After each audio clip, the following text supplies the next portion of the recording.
what you want, when you want it, where you want it. This is The Mesh.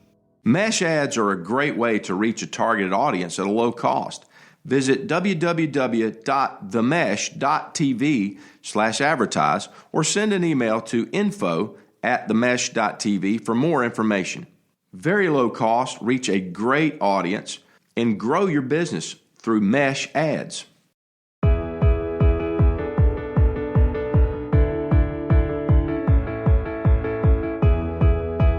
Hello, everyone, and welcome to the Forecast. We are your connection to the who's who in the game of golf.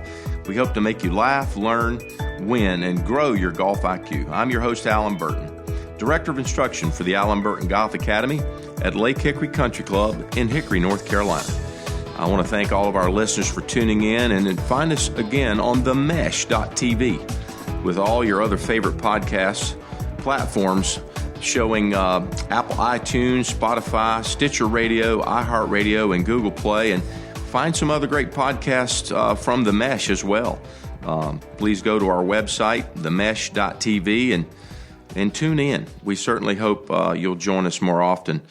This morning, I really have an idea that I want to share with you. As a golf instructor, I work with golfers and try to help them improve their golf game, and I find it pretty consistent that golfers aren't really aware. I'm going to use the words that start with a lot in today's podcast, and we're going to discuss some ideas about how you as a golfer can be more aware of the structure of a golf shot and how you're going to use your brain, the mental side of the game, as people like to refer to it, to become a better golfer.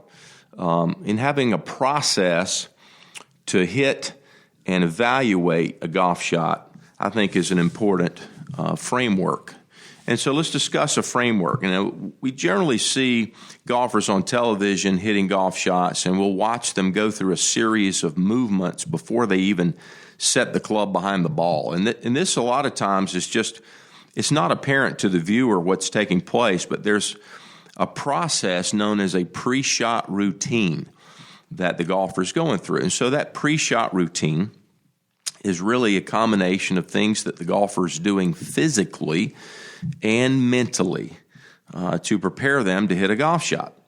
The pre-shot routine is much like a huddle in football. If you think about the team is gathering, the team is calling a particular play, and that gives everyone on that team a specific instruction for what their job or their role on that particular play is. So when that football team breaks out of the huddle and goes to the line of scrimmage, they all know what their job is, and they know exactly when the play is going to start.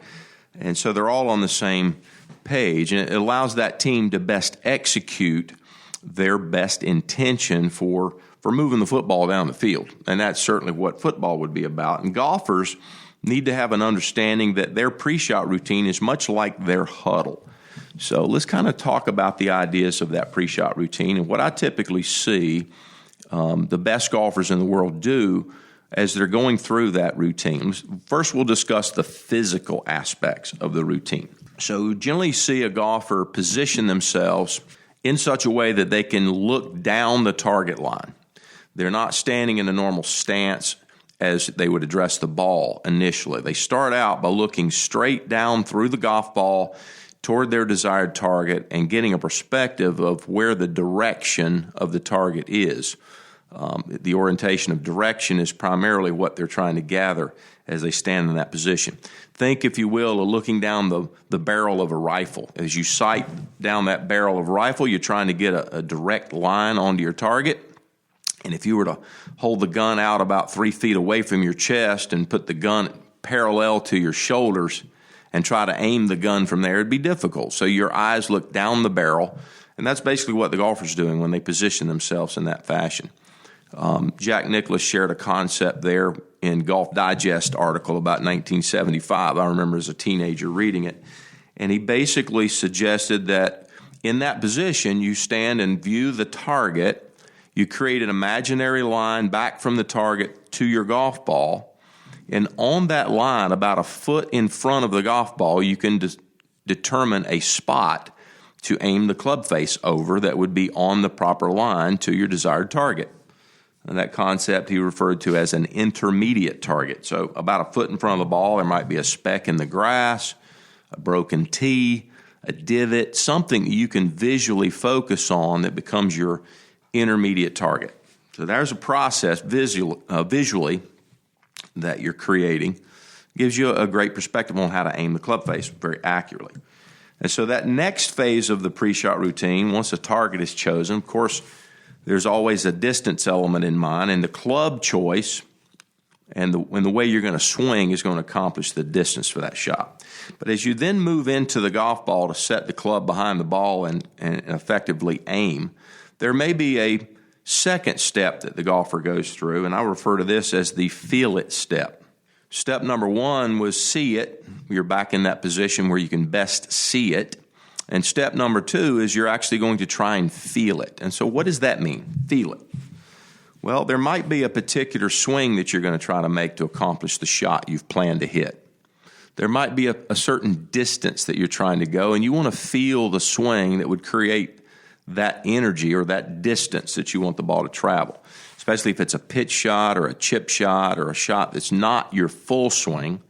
You're trying to feel the distance of the shot. Another element that I'm trying to feel is where the club and ground are going to make contact as I swing. You're playing golf on an unlevel surface often, and so you want to understand how the club is going to make proper strike of the ground. And sometimes the ground's further away because the ball's below your feet. Sometimes the ground is closer because the ball's above your feet. And you're really trying to understand your club to ground contact when you're making those practice swings and in that step called feel it. So after the club is swung and felt the swing that would make this shot successfully, then maybe you're moving the club behind the ball is the third step, and I call this aim it. So you're precisely orienting the club face to create the direction you want the ball to start in. And that step is very, very important. It's really one of the quicker steps in your pre-shot routine. You get the club in position, and you set your stance and alignment of your body according to that club. The club goes in first. The aim of the club face is kind of the first step of the third pre-shot routine step itself. Club goes in, then you make your stance to the club. So that whole process is to get your club, your body oriented with the best ball position, best alignment, best weight distribution, things that will give you, a proper result in the golf shots. The final step is simply do it. I mean, trust it. Hit the shot that you've envisioned. Make the swing that you've rehearsed just one more time and try to hit the golf shot that you've dreamed up. So through those steps, again, in a pre-shot routine, there's physical and mental elements to it as you're going through these four steps. Basically, the structure or framework for that pre-shot routine was see it, feel it, aim it, do it. So that's how I see a golfer on television hitting these quality golf shots, and they'll go through that process every time before hitting a golf shot. And they have a process unique to them that helps them accomplish all those things. So mentally, they're feeling very confident about their play, about what they're going to do, about their intention. They're not giving themselves any chance to doubt whether they've chosen the right club or made the right setup to hit the shot. And any negativity that creeps into your mind is kind of a red flag that says you're not committed, you're not ready to hit this golf shot. Maybe that's a message to back off and restart your routine or change clubs or do something that would get you in a more positive frame of mind, or at least a more optimistic frame of mind to make a confident golf swing. I think a lot of times we're quick to blame the swing's mechanics, and really what the issue was, we weren't committed to a particular shot. We were doubtful. We were ridden with anxiety over some aspect of the shot. Maybe we were trying to hit too aggressive of a shot.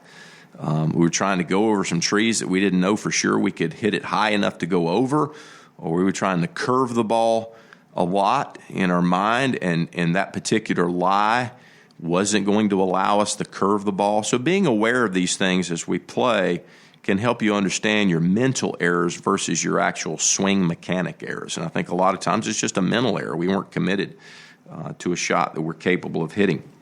I use this concept a lot with my players. I say, well, when we chose the target for that shot, was our target too aggressive? Because that can affect how confident you feel as you set up to a golf shot. And when I set up to hit a 100-yard shot to the center of a green, I'm going to feel a lot more confident than if I set up to hit a 100-yard shot to a pin location that's 4 steps on the front left of the green right behind a bunker. So if I've chosen that target, that flag is tucked in there right up in the front of the green and just beyond the bunker, I know I've got to hit a really good golf shot to get that ball in a playable situation. A slight miss there is going to mean I'm in the bunker or maybe worse. So when we pick a target that's conservative, like the center of the green, we should have a more confident sensation as we make a golf shot and pull off a better shot. So be aware of that when you're selecting your targets. Are your targets too aggressive and not allowing you to make confident golf swings? And so that's an element of the mental game that I think is very important to discuss. So now we actually hit the golf shot. So we've had a pre-shot routine discussion. We've executed the shot. What happens after the shot? Well, again, I'm going to use a lot of A words here as I discuss this, but I think after the shot, which is an A word, is probably just as important as the shot itself. Now, why do I feel that way as a golf instructor? Well, because I think most golfers don't know what to do after the shot to make their next shots better. And that's where some of the struggle in the game lies, is there's no mental process after the shot to help that golfer improve. And so, again, a framework. We've got a pre-shot routine. We've got the shot's execution. Why not have a framework for the post-shot routine or what we do after a shot? So I think most golfers choose these A words after the shot. They choose anger and aggravation. And I've never seen those two things correct a golf shot. So I think they're useless. As a coach, I really remind players, let's not choose anger and aggravation after the shot. And here are the A words that I want to discuss that I think create a nice framework for an after-shot routine that will help you improve. And the first one is the word aware. As a golfer, we must be aware of what our intention was and make a relationship to what our execution was. In other words, how well did we do what we intended to do? Let's say a golfer's hitting a 7-iron off of a tight fairway lie. Their intention would be to hit a solid golf shot. What does a solid golf shot feel like? What does a solid golf shot require? Are you aware that a solid golf shot might require that the club swing low enough through the strike to catch the ball solid on the sweet spot? And if we thin it or hit it on the leading edge of the club and scull the ball over the green, are we aware that that club was not low enough at the moment it went through the ball to hit a quality shot? So are we aware that there's a proper low point for a good shot? I think a lot of golfers are surprised when I share with them that the proper low point for a good golf shot would be in front of the golf ball, sometimes as much as 4 or 5 inches. That's a proper low point for some golf shots. And most golfers are surprised when they hear that fact. So my dad used to say, you can't do better until you know better. So one of the things you need to know and be aware of is, what does it take to hit a quality golf shot? And if you're not creating that at impact, then you're going to struggle. So the first word after the shot should be not anger and aggravation, but it should be awareness. What are you aware of? And then begin a process of asking questions. Did my club swing low enough through the golf shot? Was my club too low? Was my lowest point in my swing behind the ball? Those are some basic ideas or questions you might ask yourself if you hit a golf shot and say you mishit it. You hit it fat or you hit it thin, which is very common mistakes. Are you aware that your low point was not proper? And how would you then answer those questions? Yes or no? Very simple. So we're going to be aware, we're going to ask ourselves some questions, and we're going to come up with answers. Now, what's the purpose in all that? It's to form some analytics, analyze what you did. The very heart of that is you either did or you didn't create a quality golf shot. And you might analyze whether you hit it the proper distance. You might analyze whether you hit it the proper direction, or both. That's part of what we're analyzing when we hit a golf shot. Hey, I went way left on that shot, or I went way to the right. Those are directional issues. Are you aware of what causes the ball to go in different directions? Something to be aware of as a golfer. And then you might want to understand from all your questions, your asking and answering and your analyzation of what you did, the next A is, what would you attempt to alter or adjust on the next shot? If you had one more opportunity to hit that shot, what would you do differently to create a better outcome, to accomplish what you were trying to accomplish? I think that's a key in the process of getting better. After the shot, we need to be aware of some stuff. We need to ask and answer some questions to form our analyzation of what we did, to analyze. And then your idea is, I'm going to attempt to adjust or alter these things on the next golf shot.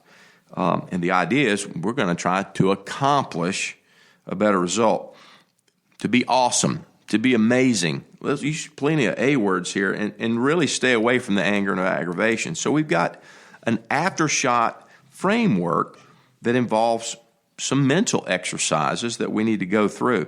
Aware, asking ourselves questions, coming up with answers, analyzing what we're doing, and then being capable of adjustments and alterations that would lead us to a more accomplished golf shot and a more awesome game. So those are some ideas. I think those are simple ideas.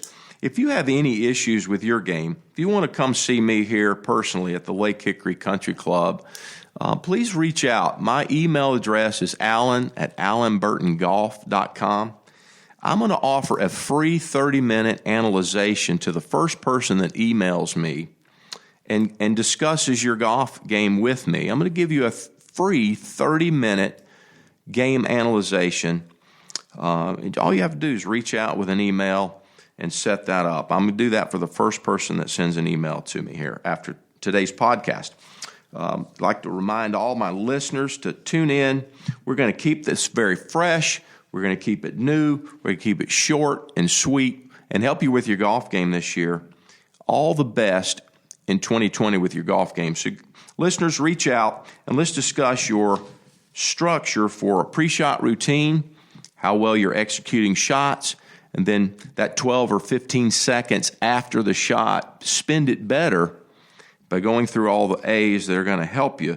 Awareness, asking and answering questions, analyzing, attempting to adjust, trying to accomplish awesomeness, and be amazing.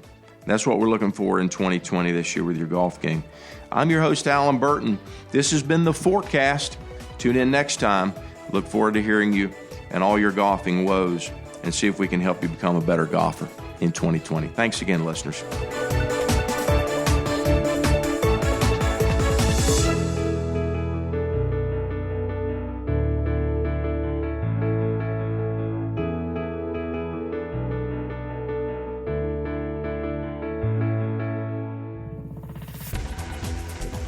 You've been listening to The Mesh, an online media network of shows and programs ranging from business to arts, sports to entertainment, music to community.